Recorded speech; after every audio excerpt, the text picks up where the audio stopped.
Good morning, class. This is part 2 of the Shinto lecture. I had to switch rooms in between part 1 and 2 because my dogs interrupted the recording, so now I'm in this room that is closed off. I'm standing. I have my computer on an ironing board, so it's kind of like a podium. So if you have not watched part 1 of the Shinto lecture, certainly go back and do that. Right, go over that, and then also watch the announcement video that should be posted by now. Now it's about 7:40, right? So it's almost been an hour from when I did the first video, but it is what it is. So in the first video, I went over the background of Shinto. I went over, how it originated, where the term even comes from, right? But I did not go over the creation myth. That is in the PowerPoint. Right, so review that. And if you haven't read through the creation myth either in the PowerPoint or in your textbook, pause this video and go over it. It's a fascinating creation myth, and there's a lot of interesting details in there that help to explain some of the important points about Shinto. So we are starting at slide 7 on the PowerPoint. If you are just following along, maybe you're just taking notes. I'm not sure how you're doing this. If you're pretending like we were in a class, you'd probably just be taking notes.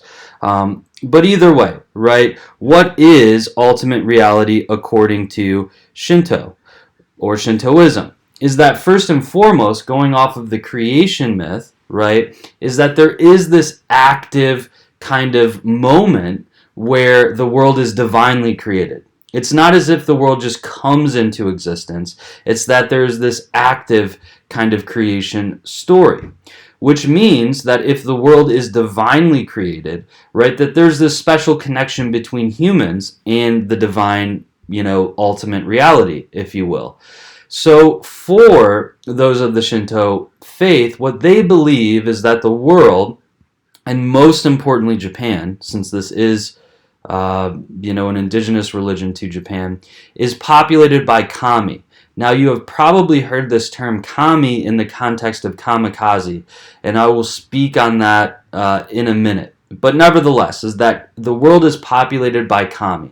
And what the kami are is that they are spirits or gods, and that the kami occupy everything around us. They are the ones who provide us with fertility, sanctity, those kinds of things, the seasons, etc. And that the kami, these spirits or gods, occupy nature, they occupy the world all around us. And you're probably, when I'm bringing that up, thinking back to other indigenous faiths that we explored, right? Such as the Seneca Nation, or even the Maya, and this idea is that a lot of indigenous religions tend to believe, right, that spirits, gods, etc. do occupy the natural world. And since Shinto is an indigenous religion, you can see the connections there.